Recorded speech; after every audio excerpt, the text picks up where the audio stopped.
Antes de comenzar a desarrollar lo que es la diferencia entre la dimensión deontológica y la dimensión legal, y bueno, cómo esto conlleva a la buena o a la mala praxis de nuestro accionar, me gustaría hablar de dos conceptos que me parecen muy importantes, que son los conceptos de moral y el concepto de ética. Resumidamente, lo moral es aquel conjunto de normas que se establecen en una sociedad y que se transmiten de generación en generación. Este conjunto de normas, a diferencia de las leyes, no es que están reguladas por un ente jurídico o legal y que el incumplimiento u omisión de unas de ellas implique una pena legal, ¿no? Como si son las leyes, sino que lo moral se transmite más que nada en el imaginario social, y hay una condena pero social, es decir, yo puedo o no cumplir con estas reglas morales si hablamos legalmente. Por ejemplo, se me ocurre muy resumidamente y así rápido, se me ocurre un ejemplo de voy en el colectivo, ¿no? Y no hay ninguna ley que me diga a mí que yo me tenga que levantar y cederle asiento a alguien. Pero moralmente está establecido que si yo, supuestamente sano físicamente, bien, joven, debo cederle el asiento a una persona mayor. Moralmente está establecido así. Pero ahora, ¿qué nos va a decir, qué nos puede llegar a decir la ética? Porque la ética va a estudiar como es el estudio racional, digamos, de estas normas y de estas leyes. Entonces, la ética va a aludir más a cómo está puesta la moral en acción, la ley en acción. Por ejemplo, si seguimos el caso este que acabo de decir, yo podría ese día haber estado trabajando todo el día y descompuesto, me siento mal, no tengo energías y encima de la noche me quedo todavía a estudiar para un parcial, etcétera. Es decir, me siento muy mal y ingreso una persona mayor, ¿no? Entonces yo me puedo exigir y decir, bueno, pero como es una persona mayor, voy a levantarme.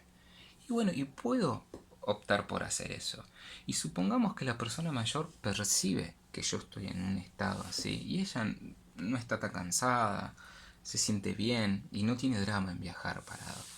Puede percibirlo y me puede decir, no, joven, quédese sentado, está bien, muchas gracias. Aquí es a lo que voy, que por más que esta normativa moral en este caso supuestamente debería dirigirse en un camino, en este caso se dirigió hacia otro, es decir, fue al revés. De hecho, la persona mayor termina me cediendo el asiento a mí, es decir, me lo deja. ¿A qué quiero ir con esto? Que en la ética vamos a ver qué hacer con esta norma, vamos a ver qué podemos realizar con ella. En este caso, por ejemplo, la norma por lo general va hacia un lado, en que el joven le tiene que ceder el asiento al adulto.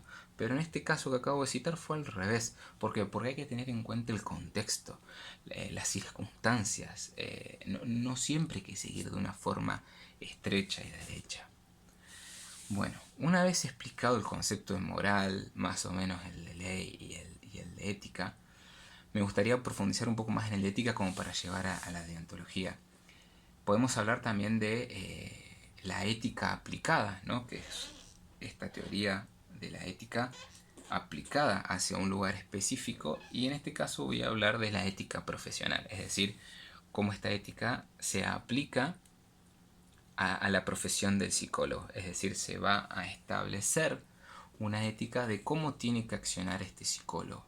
Y es en esta ética aplicada y en esta ética profesional que se inscribe los códigos deontológicos. Entonces ahora sí podemos hablar de la dimensión deontológica, habiendo citado estos conceptos, ya que la dimensión deontológica o la deontología alude a qué es lo más conveniente hacer, o más técnicamente habla de la teoría del deber. Entonces, En esta dimensión deontológica se establecen los códigos deontológicos bajo el conjunto de normas, de leyes y de ética que tenemos que seguir. Es decir, se establecen modelos de caminos a seguir en nuestro accionar, más específicamente dentro de la psicología, si hablamos del código deontológico de la psicología. Y acá también vamos a ver el conjunto de leyes y la dimensión legal que nos atraviesa en esta dimensión deontológica. Y en la dimensión legal vamos a ver que van a haber leyes que nos vinculan directamente en nuestro accionar, es decir, que nos influye directamente y que están escritas directamente para regular nuestro accionar. Y van a haber leyes que no están inscritas directamente para nuestro accionar, pero que indirectamente nos influyen y las tenemos que conocer porque impactan en nuestro accionar.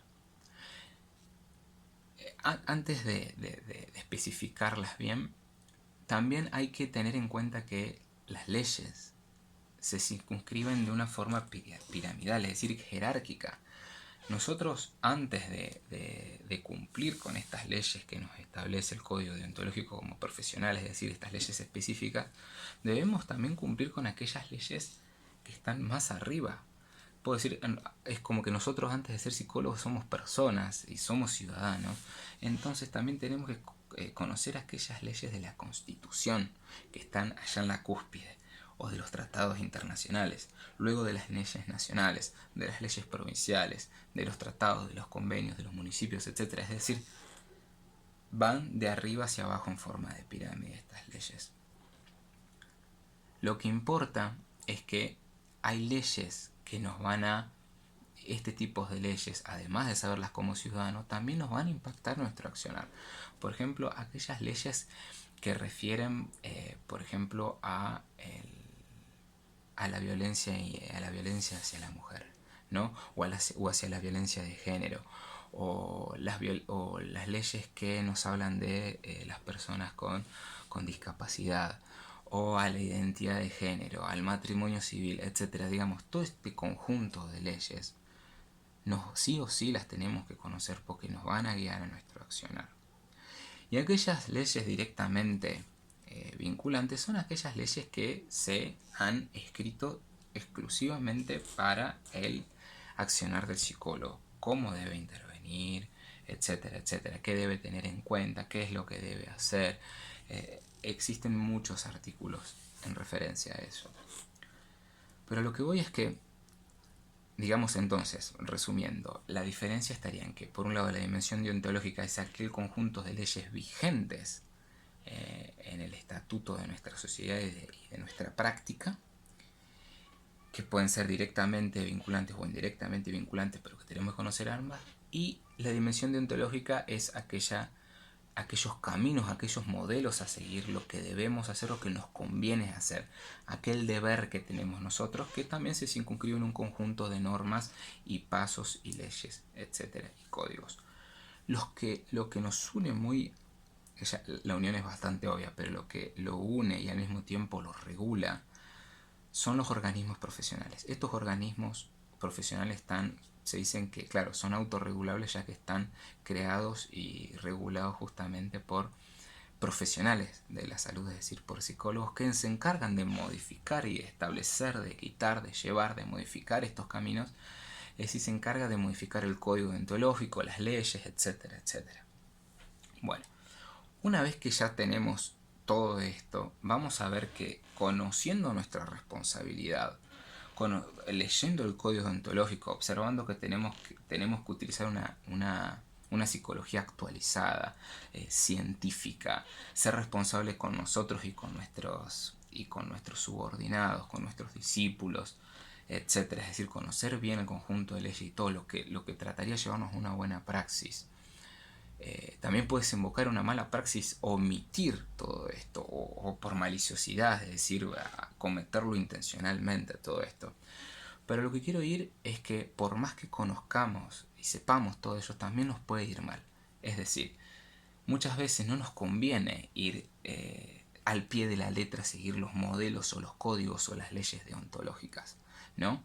Porque me acuerdo de un ejemplo que nos dieron en la facultad cuando cursé, que me quedó grabado, fue el caso de violencia de género, en donde si mi paciente está sufriendo de violencia en su pareja, y yo veo que la violencia cada vez se incrementa y que hay personas en peligro, si yo tomo el secreto profesional, la confidencialidad, la tomo así estrictamente, puedo decir, bueno, hasta cierto punto secreto profesional. Pero existen excepciones, como en este caso, donde veo que puede haber terceros o la misma persona dañada con algún daño o algo,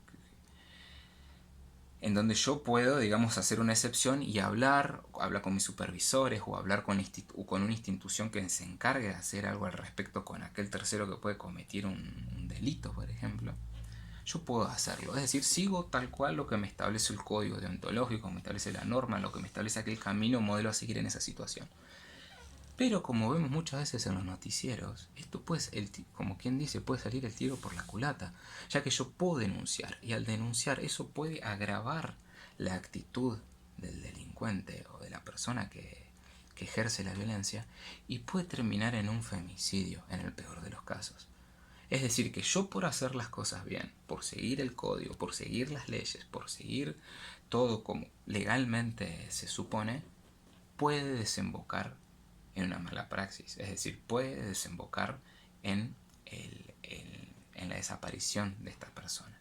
Entonces hay que ser muy sutil a la hora de saber qué hacer con todo esto. Por más que conozcamos todos, tenemos que tener bien en claro la ética y ver cuál es nuestro objetivo final.